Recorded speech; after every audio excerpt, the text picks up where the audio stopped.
哎呀，小夏，这么多日子你到哪儿去了？想死你了。我在附近，正好顺道过来。老板，我饿了。老规矩。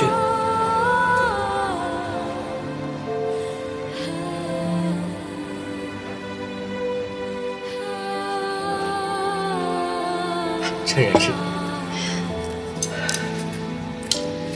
老板，我可怀念你们面的味道了。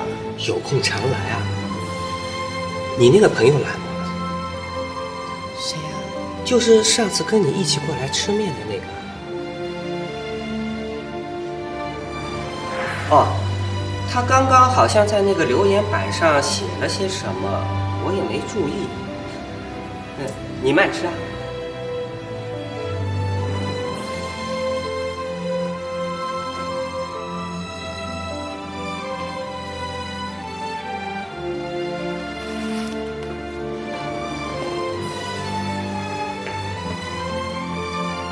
小夏，我恨你，但我更想你。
哎呦，我真是没有衣服穿。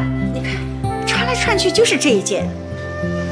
你折腾什么呀？不是挺好的吗？好是蛮好的，就是穿过了。你说那次穿过的，他看见了多不好啊！那怕什么呀？你又不是明星，谁看你穿着呀？哎呦，爸，你看你真不会说话。我妈多美啊，根本就是个顶级大美人。那当然，我这10几年的文艺战士，可不是瞎说的，这是长期积累修炼的气质。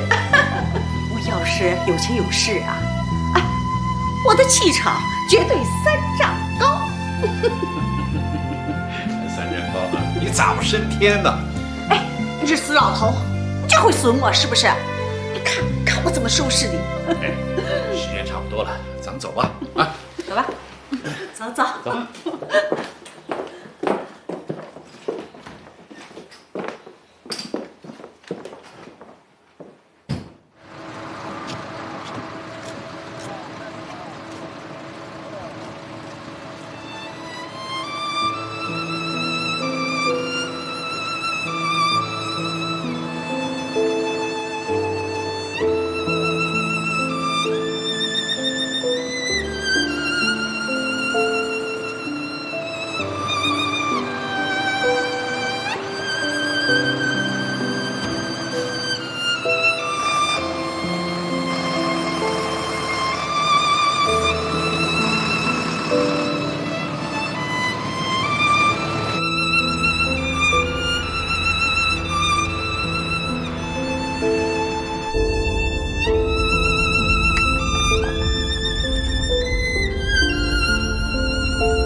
董事长，人来了。哦，来了，来，这边请。齐强伯，你有幸了，请我们全家一起过中秋节。啊，这是我儿子志远。你好。这是我媳妇儿小德。阿姨好，你们好，欢迎。谢谢，再开一杯。啊，是吗？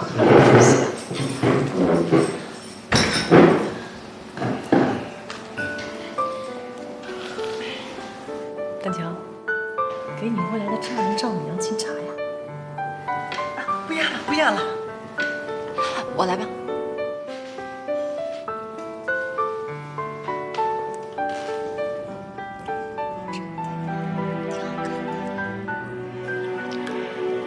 真是不好意思啊，上一次我公司突然有急事，怠慢你们了，也没能陪你们好好吃个饭，抱歉啊。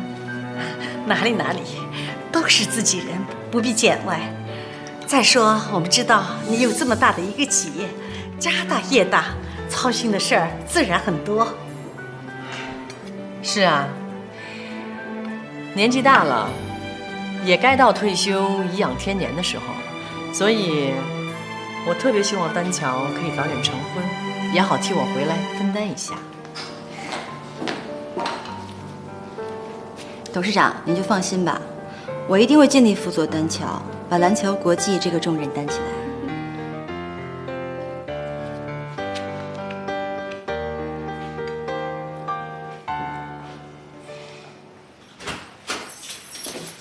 小夏，水果我买了啊。小夏，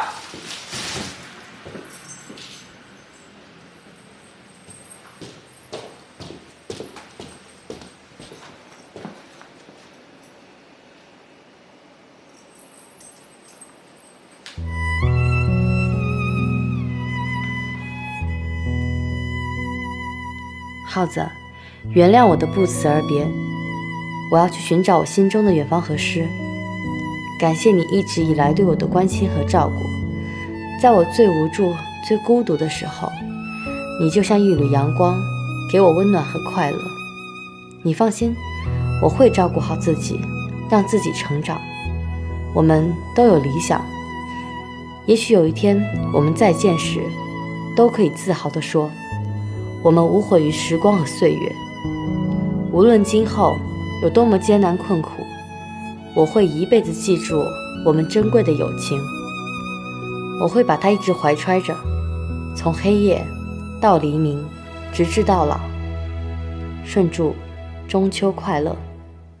我心脏不太好，血压又高，所以我不能喝酒，我只能喝这个。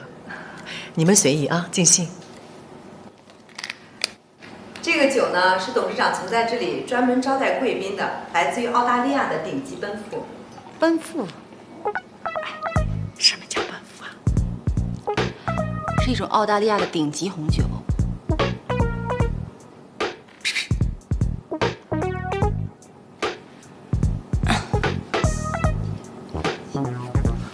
1000块钱，美金，美金啊！1000多美金呢！哎呦，太贵了，太贵了，不要喝了。价格不是问题，关键是要合你们的口味。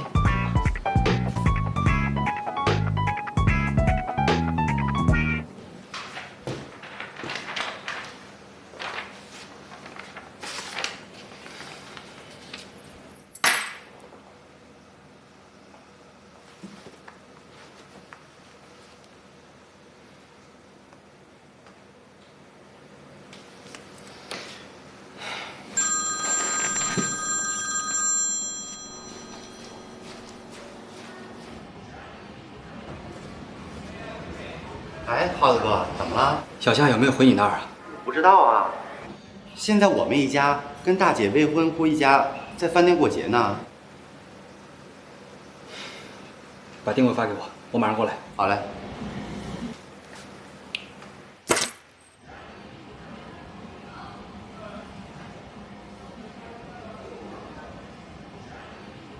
您好，您拨打的号码是空号。空号。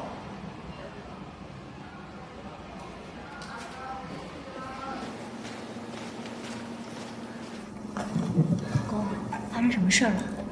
没事没事，就二姐的电话打不通。没事没事没事，大家吃大家吃。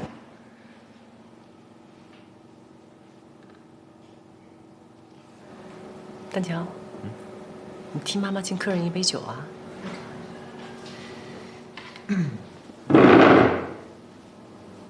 叔叔阿姨，晚辈敬你们二老，中秋节快乐！谢谢。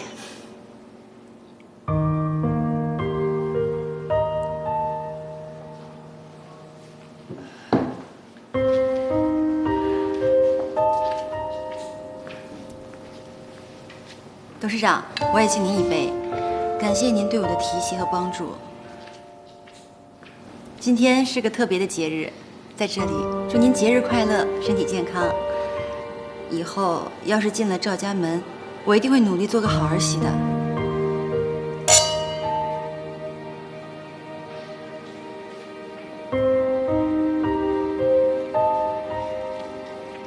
这个呢是大汤野生黄鱼，大家也都知道，像这么大的野生黄鱼，不但稀有，而且珍贵。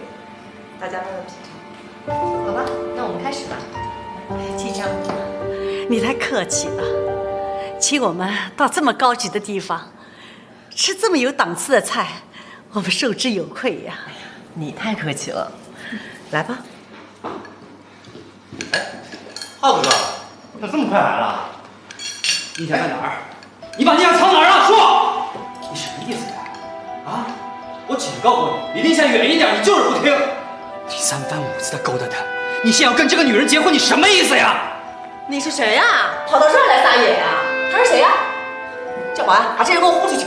哎，别！浩子，你怎么这么不懂事？别胡来！没看见我们两家在一块儿吃饭吗？季丈母，他是我们认识的，一会儿劝他走。浩子，今天是很重要的日子，你不要胡闹。你给我闭嘴！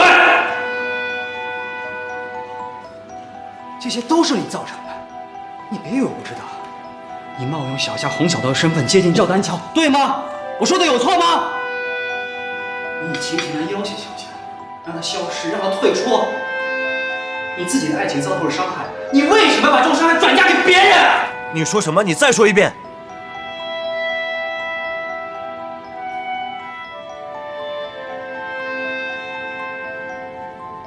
好，你们今天都在。挺好，我今天就替小夏好好说道说道。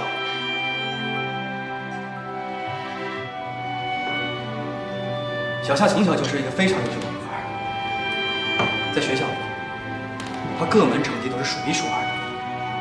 她本应该有一个非常好的前途，但是老天爷对她不公平，就在她中考前的2个月，她的父母双双离去了。所以他没有发挥好，只考取了职高。但是小夏对伯父一家的收养，一直怀着感恩的心，对吗？所以他早早的参加工作，早早的挣钱，就想补贴家用，减轻伯父家的负担。他孤苦伶仃的过了这么多年，多可怜的孩子！4年前，小夏在网上认识了一位树洞先生，我也不知道为什么。这位树洞先生到底有什么样的魔力，能让小夏痴迷，能让小夏勇敢地打开自己的心扉？但是这位树洞先生却要求跟小夏谈一场假恋爱。假恋爱，小夏他答应了，他跟老板谈假恋爱。结果呢，小夏不知道为什么他假戏真做，他爱上了他自己的老板。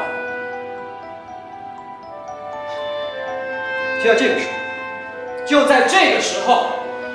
他的姐姐宁心就以亲情来要挟他，让小夏退出，让小夏放弃。小夏还是怀着对伯父一家的感恩之心，他做了，他放下了自己的感情，对不对？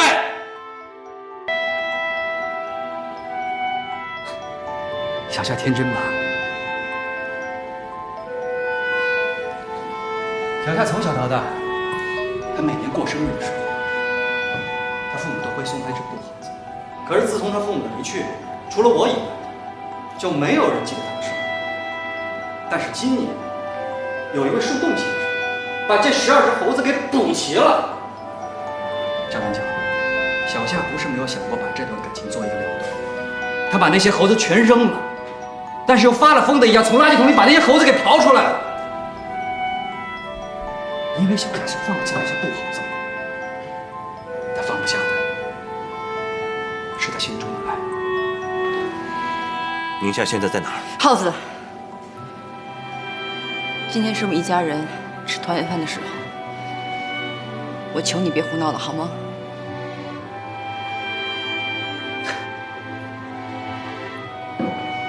挺好，小夏果然是收养的，一家人吃团圆饭把小夏都给排除了。好，我告诉你，小夏现在已经消失了，你们再也没有累赘了。从今往后，你们可以踏踏实实、开开心心、快快乐乐的吃团圆饭了。等等，什么意思？什么叫消失？他给我一封信，说他带着12只猴子走了。我去了他公司，他已经辞职了。赵丹角，小夏要是有任何闪失，我要你的命！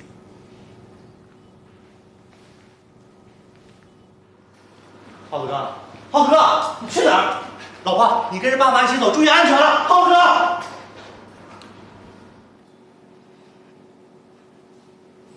丹桥，这件事情我是可以……还需要解释吗？我真傻，我一直在怀疑你。你根本就不是洪小豆，但是我一次又一次的相信你的谎言。你的目的到底是什么？嫁入豪门，因为我是蓝桥国际的继承人？你以为你抓了一手好牌？你错了，其实你打了一副烂牌，你会一败涂地。我告诉你，我是不会继承蓝桥国际的，我也从来都没有喜欢过你。听明白了吗？这场游戏结束了。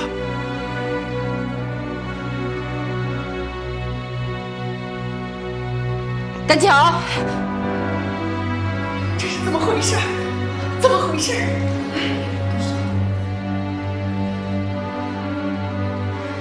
林夕，你真厉害，你居然把我也骗了。董事长，算你狠！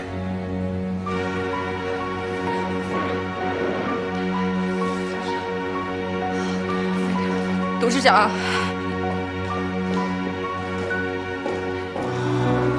爸，星儿，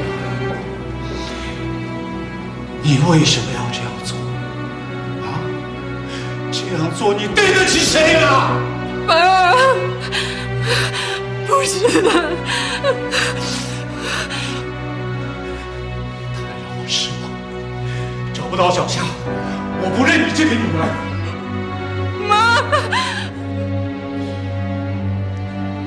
你让我怎么说你好？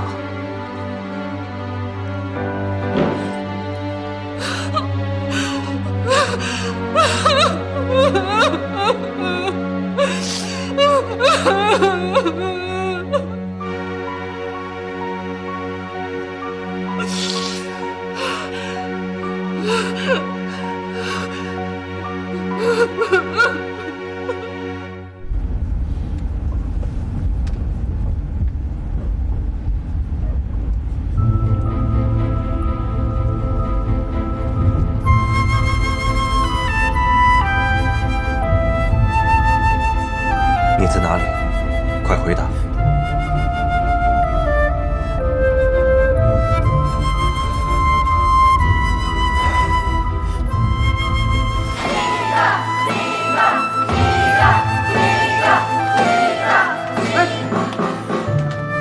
你怎么会去的？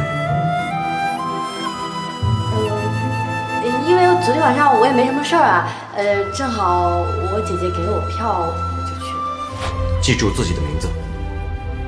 赵总，这个《千与千寻》里面小白龙说的话，你也看过吗2046，哇，这个房间。你为什么喜欢2046？可能因为它是偶数，比较吉利吧。密码多少？2046。哎，你密码怎么跟我二姐一样啊？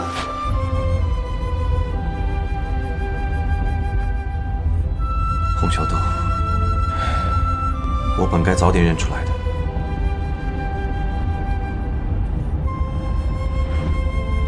你现在在哪里？我很想你。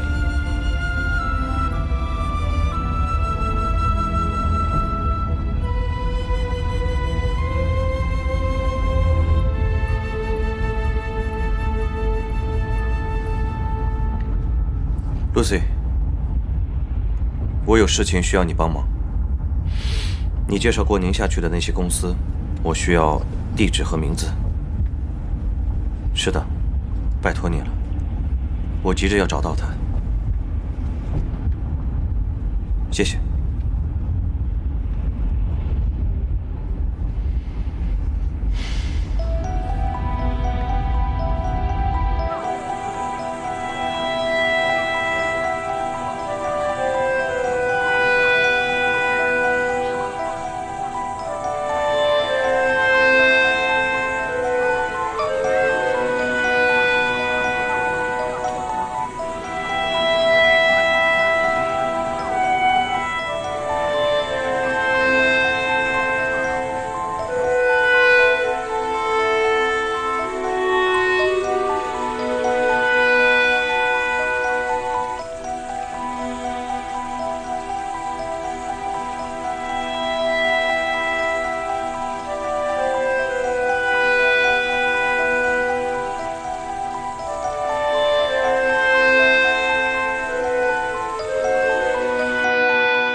虽然来接我好吗？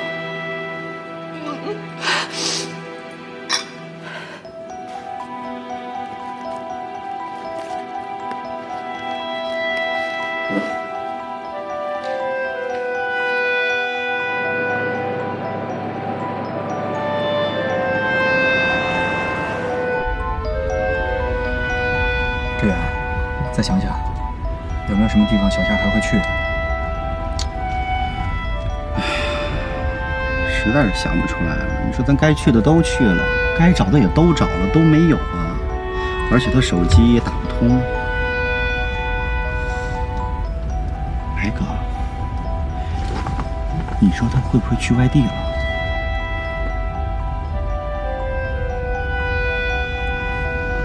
走，去趟机场，看看有没有他的登机信息。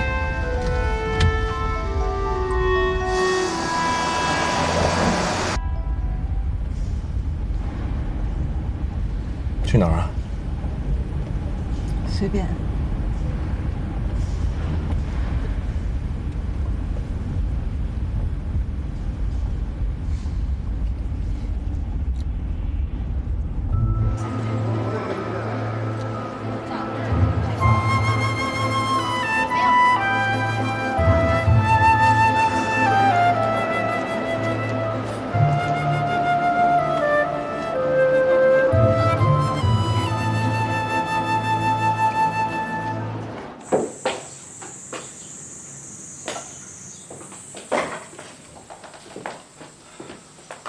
杏儿，坐吧。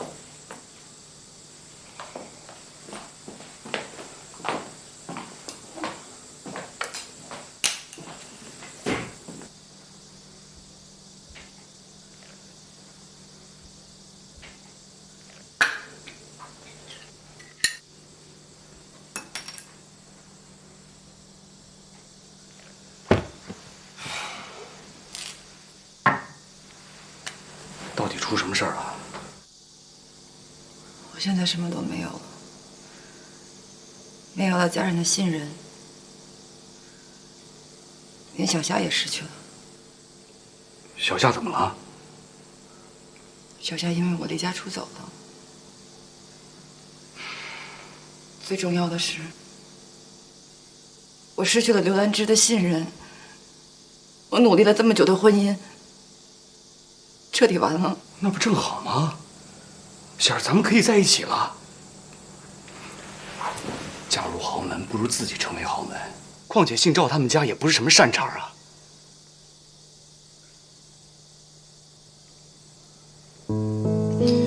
虽然你上次说刘兰芝积累的财富是靠不光彩的手段获得的，是什么意思啊？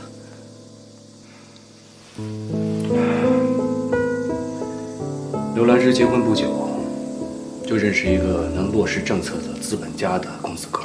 这个公子哥资助他开了一个小饭馆，两人就图上了情，生下了赵丹巧。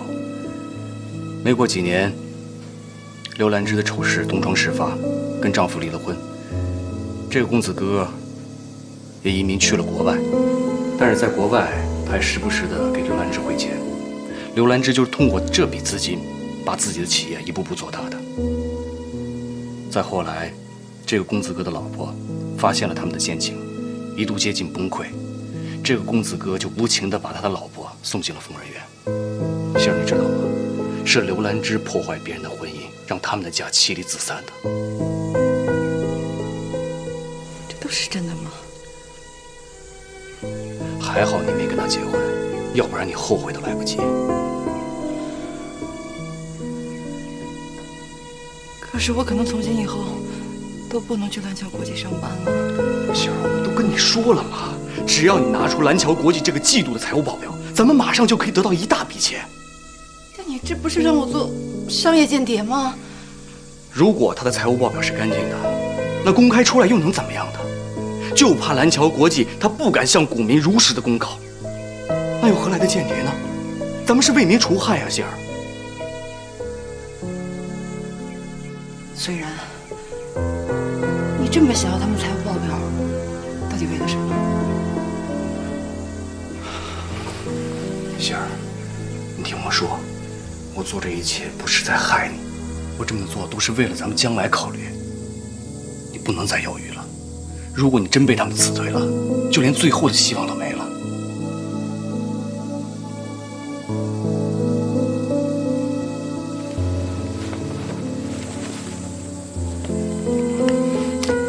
这个你拿着，这是我全部的家当，都给你，咱们重新开始好吗？仙儿，赵丹桥和刘兰芝已经把你抛弃了，你还有什么可想的呢？他们不是什么善类，不值得你为他们去袒护。为了广大股民的利益，你现在应该勇敢地站出来。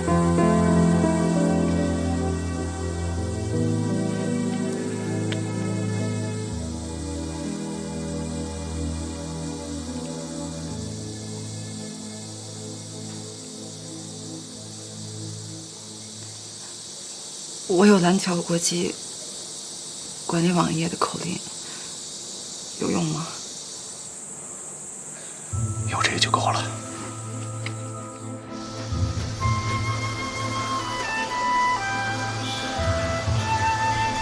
耗子哥，怎么样？找着了吗？没有啊。你说火车站、飞机场、汽车站，谁也不知道他从哪儿走的呀。都怪我不好。其实你姐这两天她的举止有点反常，只怪我没有注意到她。她是在我家走的，我有不可推卸的责任。耗子哥，你也别自责了，我姐这么大人了，她一定有她想去的地方。等她安全到达之后啊，她会跟咱们联系的。这样吧，咱先回去等消息啊。走吧。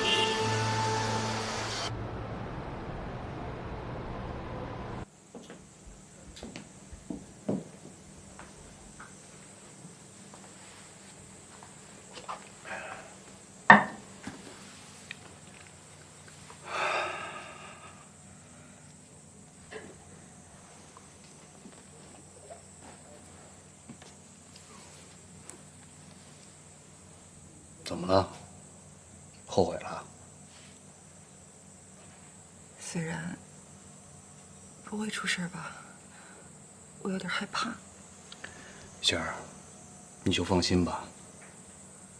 退一万步说，就真出事儿了，有我等着呢。还不放心呢？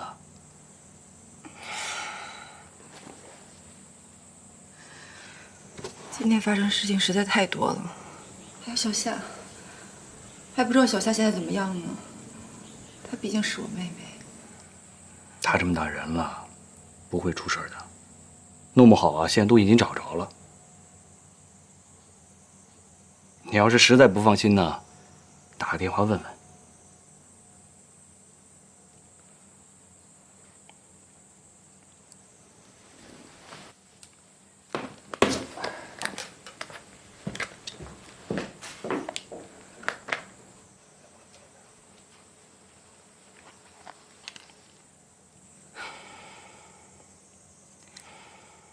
志远，是姐姐，小夏她……你现在知道怪你二姐，当初为什么不为她考虑考虑呢？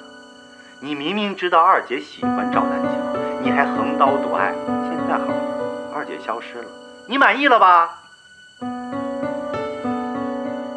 如果二姐有什么三长两短，我也不认你了。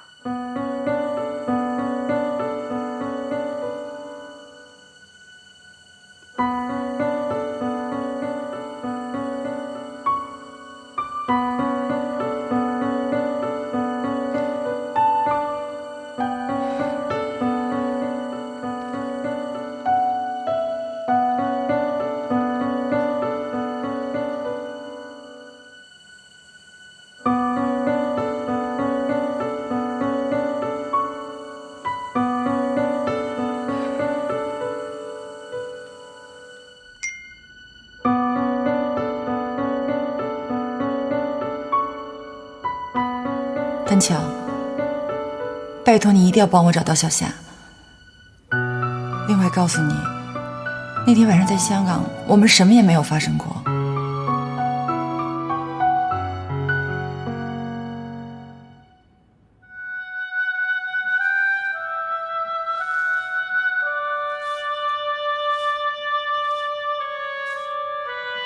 亲爱的树洞先生，早上好。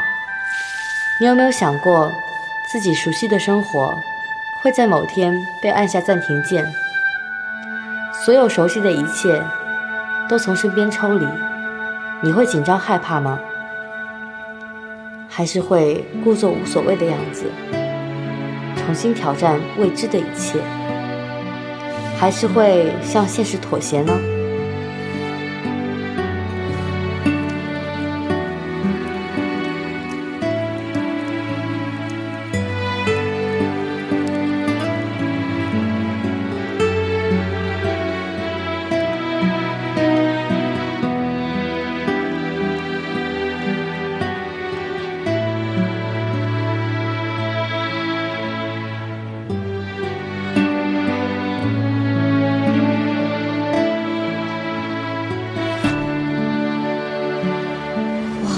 简直是艺术品哎！经营于方寸之内而赏鉴乎毫发之细，审其疏密，辨其严尺。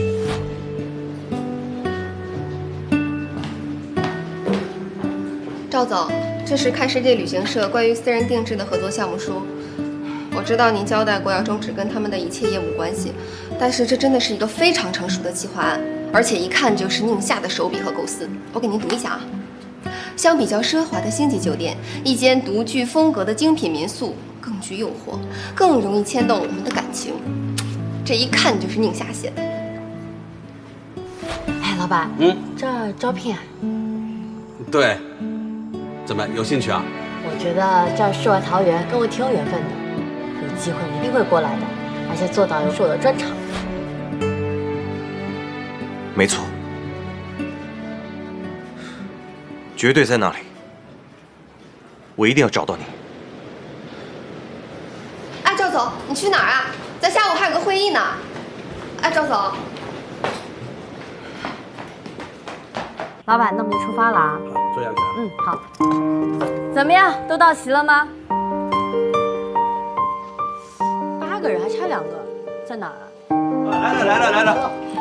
行，都到齐了，该带的都带好了吗？都带好了。那我们出发吧，走。跟我走好了啊。董事长，你慢点啊！哎呦，董事长，我觉得您最近的身体状况不太好，要不约周医生过来做个检查吧？你看着办。好。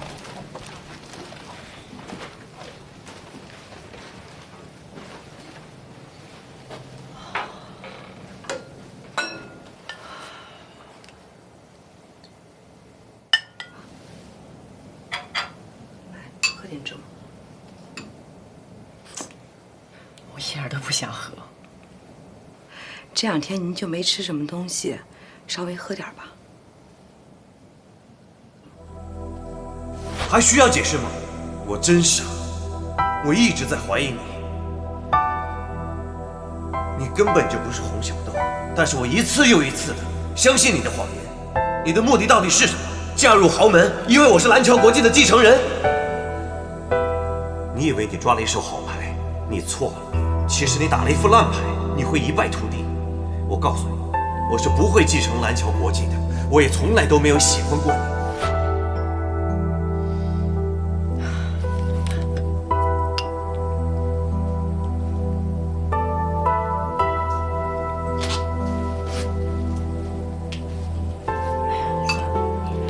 我还是不吃了，让陈姐把它收了。哦，是。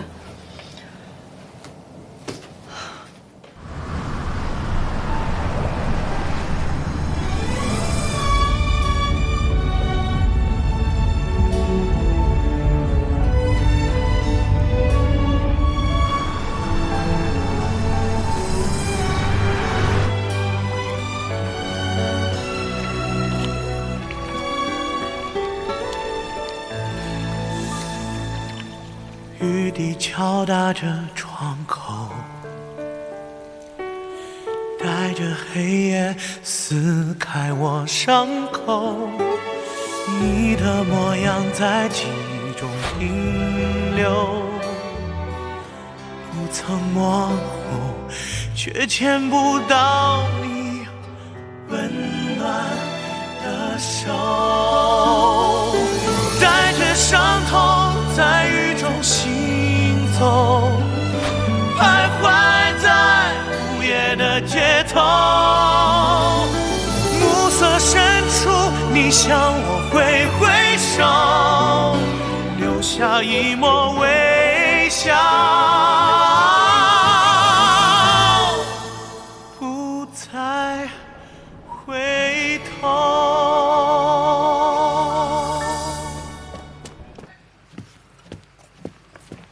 哎，先生住店？我来找人的。找人啊？他叫宁夏，他来过这儿吗？宁夏？啊，我想起来了，你是上次跟他住店的那个，你是他男朋友？他真的在这儿？哼，两口子吵架，他离家出走了。我现在有些事情需要找到他，他现在在哪儿？他早上带着一帮驴友去游览古镇了。要不我给你泡杯茶，你等他一下。哦，不用了，不用了，谢谢，谢谢，非常感谢。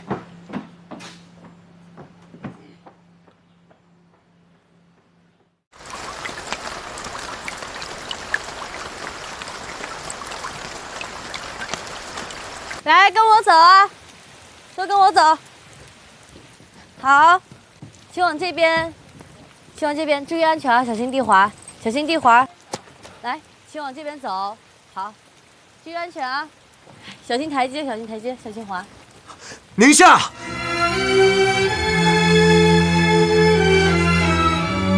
我终于找到你了，秦昊把一切都告诉我了，我只想坦诚地告诉你，我爱你，请你原谅我，我错了，请你原谅我好吗？别说了，太晚了，我已经不是你的洪小豆了。宁夏，宁夏。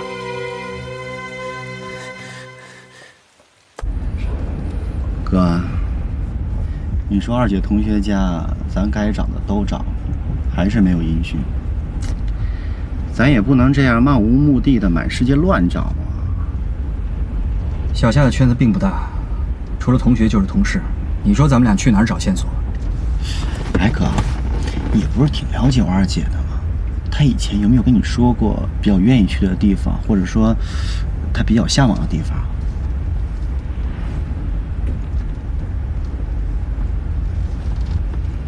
看来你还是不了解二姐。去旅行社问问他们同事。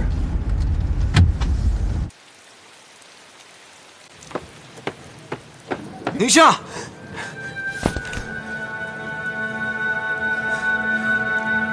我爱你。你别说了，我们是不可能在一起的，因为你跟我姐，我跟你姐什么都没有发生过，请你相信我好吗？宁夏，我再也不会让你离开我的身边了。赵丹桥爱的是宁夏，我再也不会放手了。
赵总，喂，赵总你好。志远，是我。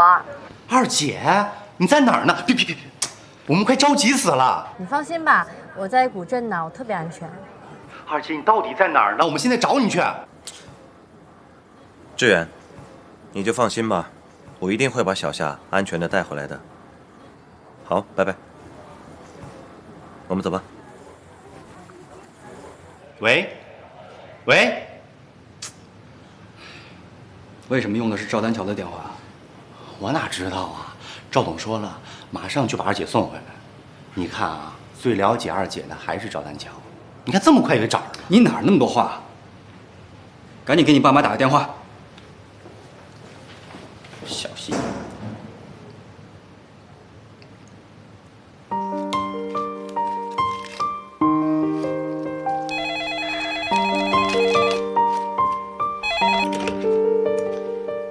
喂，妈。志远啊，哎，二姐找着了啊！真的？哎，小夏找到了，在哪儿呢？啊，那好吧，好。找到了。哎呀，真是阿弥陀佛。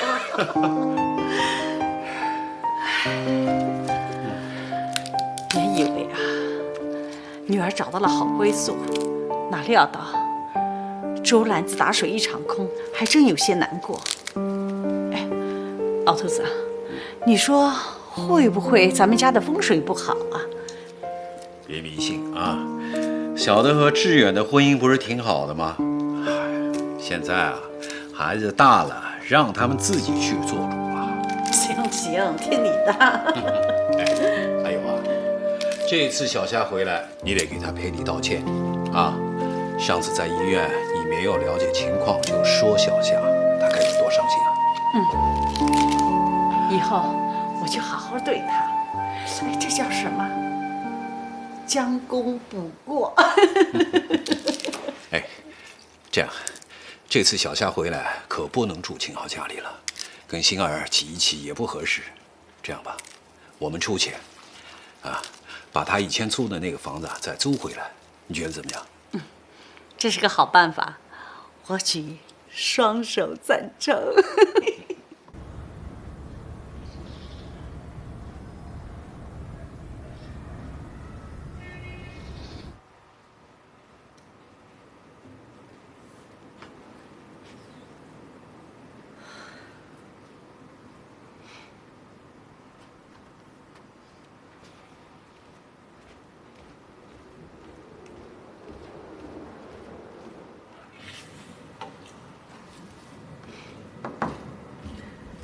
董事长，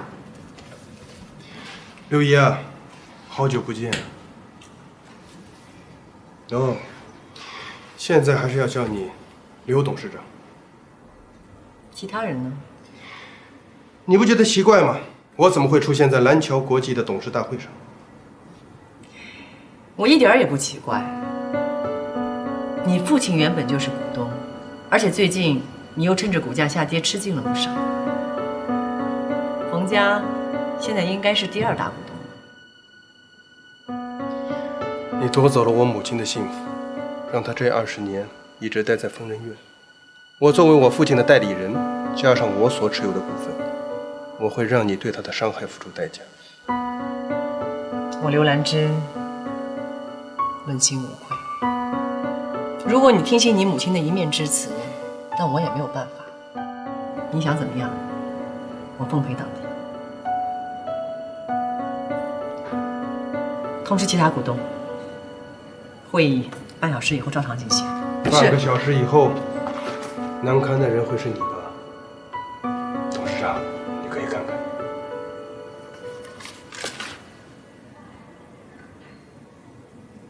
你从哪里弄到的？这个时候，我觉得你不应该关心我从哪里弄的。你为了瞒报这2000万现金的漏洞，篡改上交董事会的文件，而最让我有趣的就是，携款潜逃的那个财务总监是你一手提拔的心腹。离开会还有20几分钟，这份文件现在董事会人手一份，你还是好好考虑一下，该怎么向他们交代。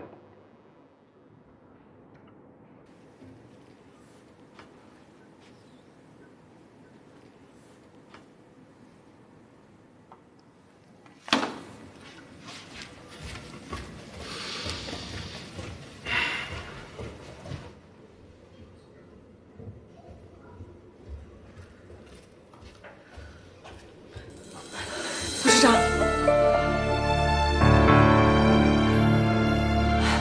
哎呀，董事长！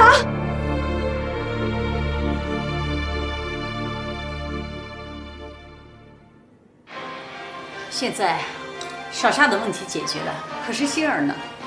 她都几天没回家了，也不能和随人老是待在一起啊，这算怎么回事啊？真是让人担心死了。你看你，刚才还说不管女儿的婚姻大事，怎么又来了？虽然是什么人品，咱们又不是不知道。哎呀，孩子都大了，他们有自己的分析能力，管不了就别管，让他们自己去处理吧。蓝桥国际董事长刘兰芝在下午召开的股东大会上突发脑出血，紧急送院治疗，这将会对蓝桥的股价造成什么影响呢？我们会持续关注。咱们回去吧。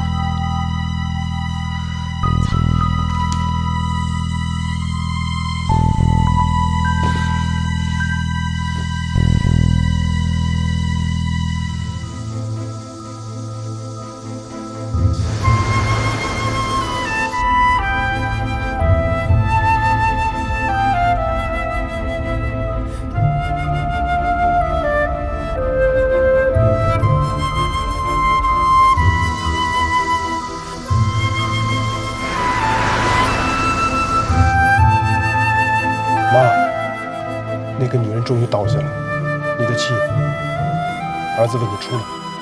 儿子，不能给他喘气啊！我们花了这么大的精力才找到这样的机会，不能前功尽弃啊！现在是公开这封信的最佳时机了。不过，我只是觉得不近人情吗？他当初对我们近不近人情啊？可是妈妈，这都是过去的事儿了。他现在已经在医院里了。过不过去，只有经历过的人才有资格说。我只是觉得这么做是不是会太绝了？一定不能放弃，只有把他扳倒了，才能去了我的心病，我才能重新的站起来。我知道了。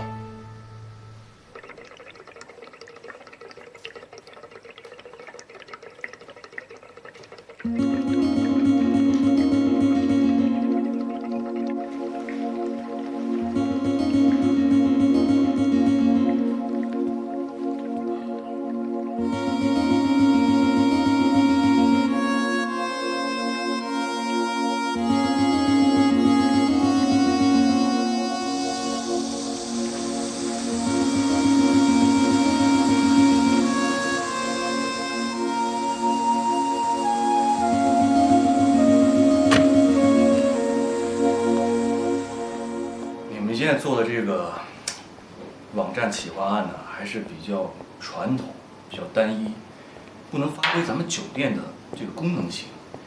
这个酒店宣传呢，只是网络平台的一部分，那不能代表这个网站的本身呢。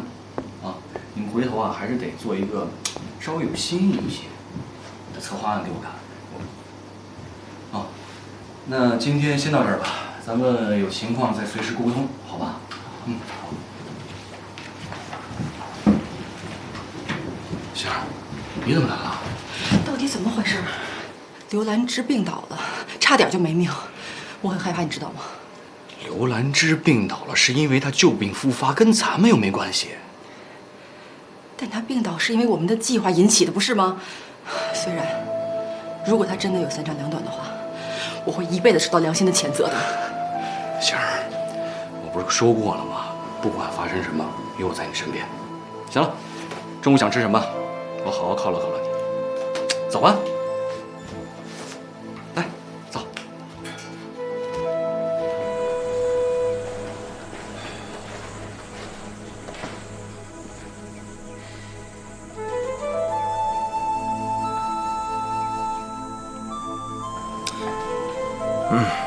对了，宁夏，这是我家的门卡。这几天我都要待在医院，你也没地方可以安顿，就住我家吧。没事，我可以留下来的。听话，这里有足够的医护人员，还有24小时看护，你就放心吧。有需要我会打电话给你的。行吧，听你的。司机在门口等你。这几天我会很忙，你要照顾好自己。好，那我就先走了啊，保重。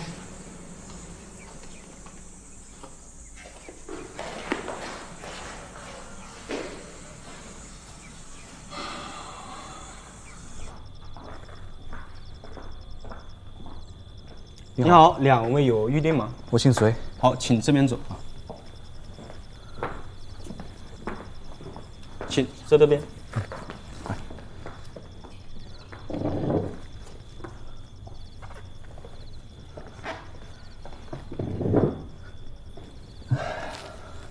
请问需要点餐吗？啊，我预定了2份情人套餐。好。哎，等会儿。哎，仙儿，这么高兴的日子，咱们是不是应该点瓶红酒庆祝庆祝啊？无所谓。好，帮我醒一瓶08年的 Beatrice。好，请稍等。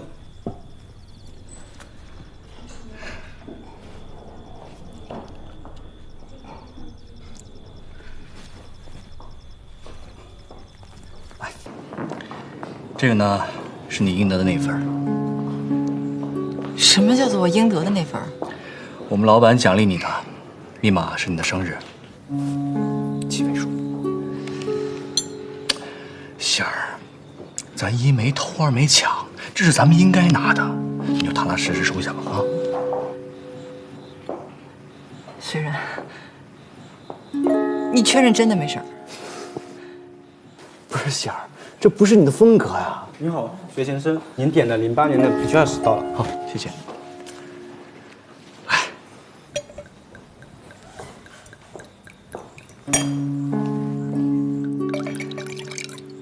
仙儿，为了咱们光明的未来，来干一杯。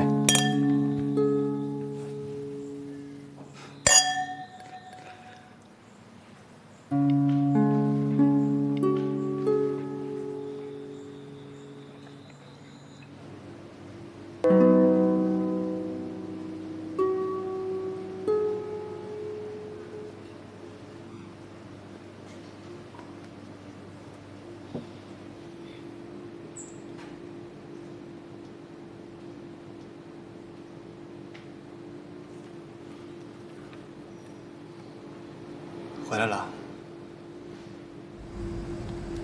你一定饿了吧？我给你做点吃的。不用了，浩子，对不起，让你担心了。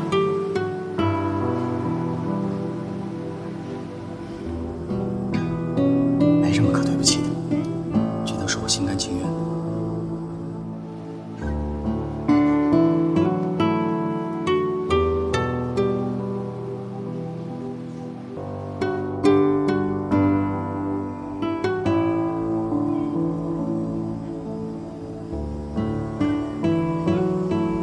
小夏，你还记不记得咱们上学那会儿，一起逃课去看陈奕迅的歌友会？记得。我把你送到门口，我说我忘了拿自己的票了，让你先进去。我在门口等你，一直等到你出来。那个时候，我特别了解你，我知道你特别喜欢陈奕迅，你上课的时候都拿着陈奕迅的海报看，所以我就通宵去排队，就为了买那么一张票。那可是我1个星期的午餐费，只够买1张的。我知道，就只有1张票。但是那个时候我特别满足，因为我很了解你，你喜欢什么，爱吃什么零食，爱看什么样的类型的电影，喜欢哪个歌星，我都清楚。可是现在，浩子，我其实挺难过的。我难过不是因为你出走，是因为你走了以后，我不知道去哪儿找你。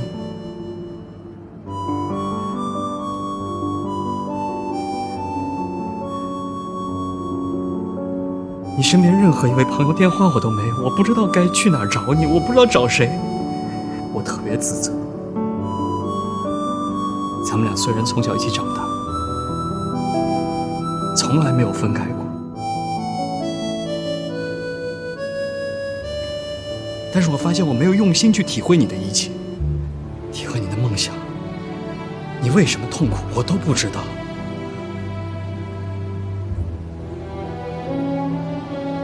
我们俩之间的距离越走越远。浩子，谢谢你。我们之间，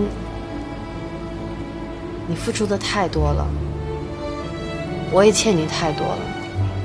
我们除了友情，还有亲情。从今以后，我一定会好好珍惜我们之间的情感。小夏，我不希望我们之间友情变成亲情，我不需要亲情。你可以不爱我，但是你不能拒绝我爱你。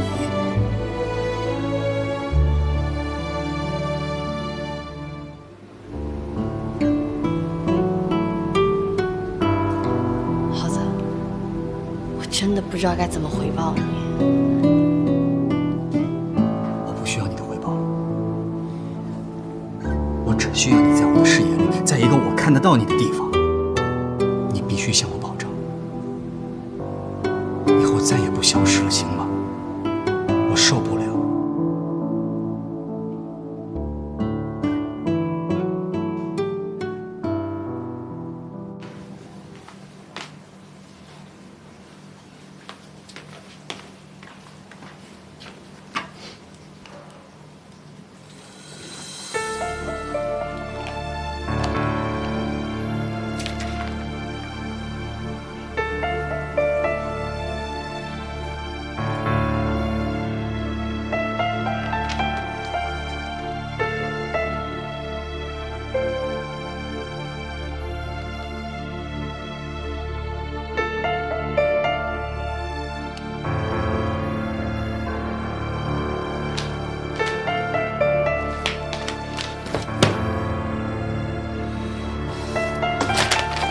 为什么这么做？你已经打垮刘兰芝了，为什么还要做这种下三滥的事儿？小冉，你听我说，要想彻底的击垮刘兰芝，这才是致命的利器。你知道这样做会伤害到多少人吗？赵丹桥他们父子要面对多少社会舆论？你想逼死他们？赵丹桥，赵丹桥，一提到赵丹桥你就给我起急。希儿，是他抛弃了你，是他不要你，是他对不起你，现在你还要维护他吗？这是两码事儿。虽然，你从什么时候开始变得做人这么没有底线和准则？你还想着他是吧？你简直是狭隘！怎么会变成这样的人？对，我狭隘。冯继尧的目标就是刘兰芝，而我就是要打垮赵丹桥。卑鄙小人！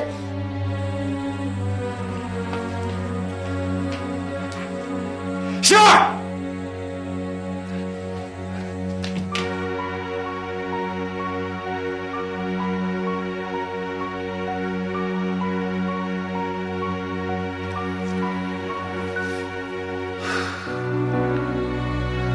暴风雨终于来了，比预期的更猛烈。丹桥，你能挺得过去吗？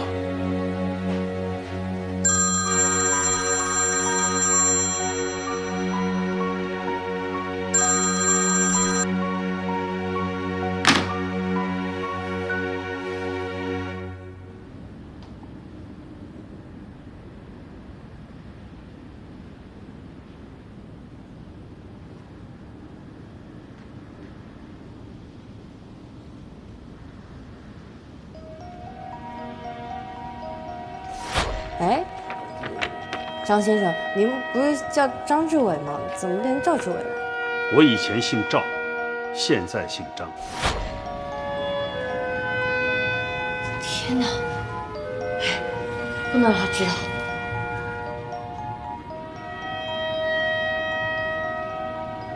对不起，您拨打的用户暂时无法接通，请稍后再拨。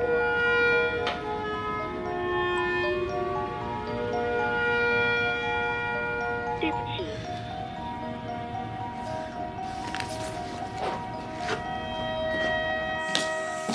雪儿，你这是干嘛呀？我要离开你这里。雪儿，我不让你走，咱们好不容易重新走到了一起，你知道的，我这么做都是为了你。虽然，是我宁愿为了嫁入豪门，不择手段，费尽心机，但是我保证，以后再也不会伤害任何一个人了。杏儿，我知道，这次都是我的错，原谅我一回。咱们已经挣到钱了，咱们可以收手不干了。如果你不喜欢这个城市，咱们可以移民到国外，开始一个全新的生活，行吗？对不起，虽然，我真的没有办法去信任一个没有道德底线的人。放手！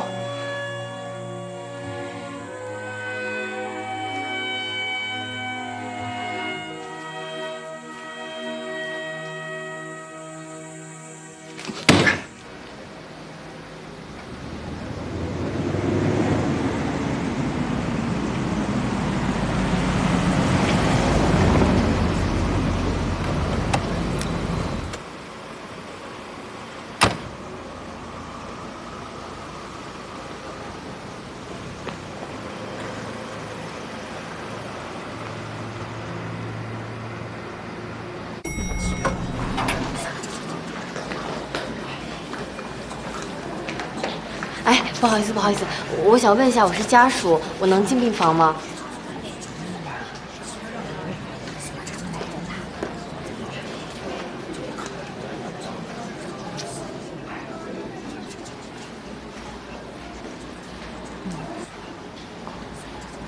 喂，陈姐，哎，我想问一下，丹乔在病房吗？小夏，周总晚上出去以后再也没回来过，电话也一直关机，王秘书他们一直在找他呢。我知道了，那您照顾好董事长，谢谢啊。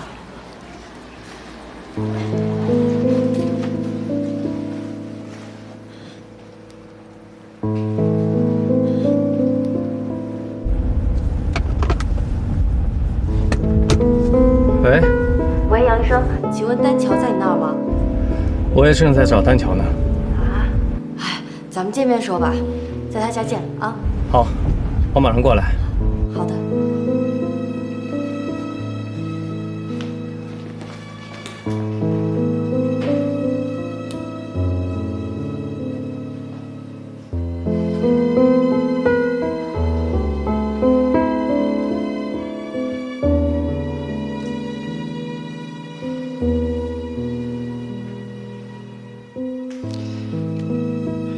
当年赵先生就是接到这封信以后，跟董事长离了婚，幕后黑手。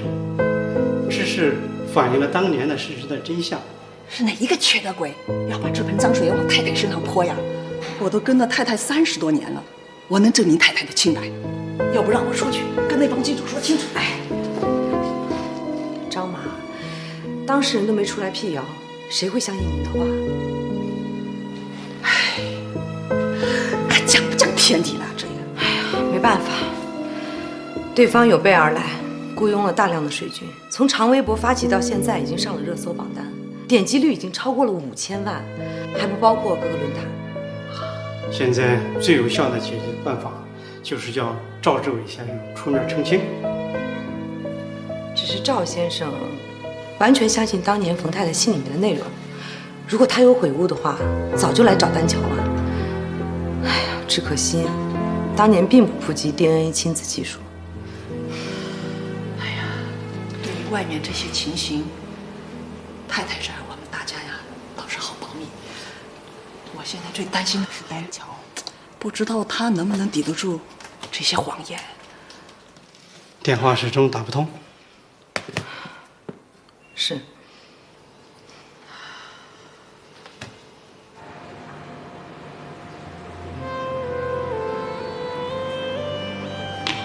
你好，请给我一间单人房。有的，请出示一下您的身份证。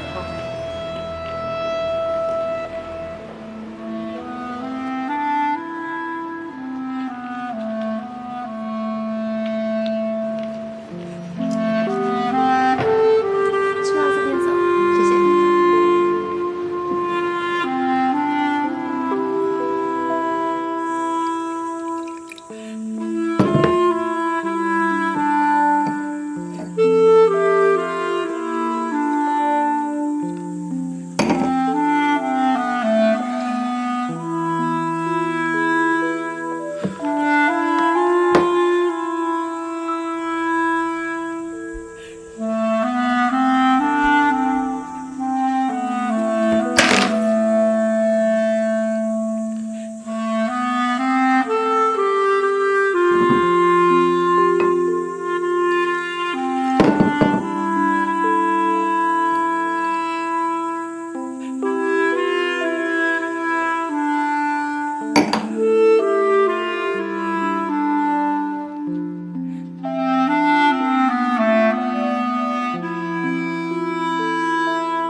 我从没想过要伤害你，对不起，丹乔。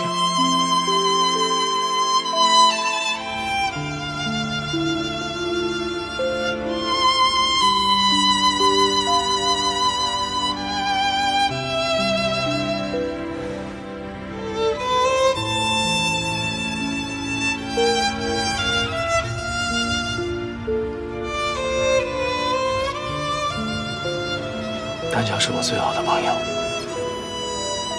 在我人生最低谷的时候，所有人都躲着我，只有他不仅陪着我，还无私地帮了我，所以我认定他是我一辈子的兄弟。同时，他现在又是我最重要的病人。他的事儿你知道吧？这么多年来，他一直在我那儿接受心理治疗。对前女友意外身亡的内疚，对母亲的憎恨，对自己身世的疑惑，这一件件事情，都造成了他严重的心理疾病。现在他的情况正在慢慢的好转。当然，自从遇见了你，洪小豆之后，他正一步步的从心理阴影当中走出来，而他父亲又在这个时候给出了正面的回答，一切都是那么的好。可没有想到，又发生了这样的事情，所以我很担心，这一次不利于他母亲以及他身世话题的曝光，会对他造成很沉重的打击。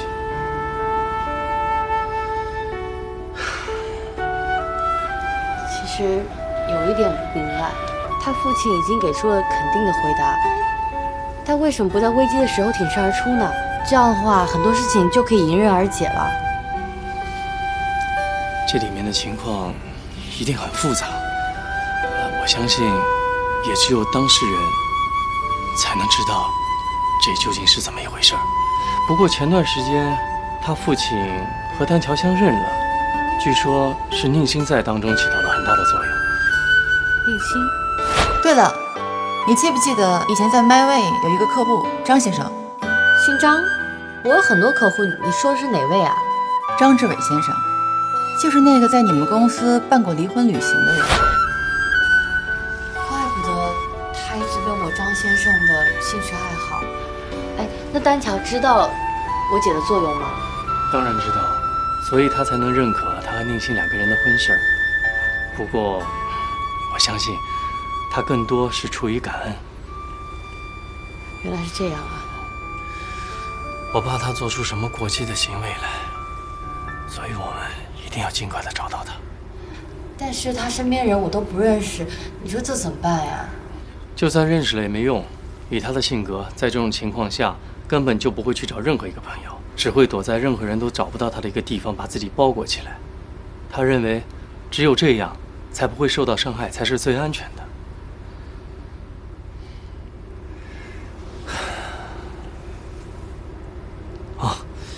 时间也不早了，宁夏，你早点休息吧，养精蓄锐，明天一早咱们分头再去找。行，谢谢你。希望能有一个好的结果。谢谢您啊。客气什么呀？再见。先走。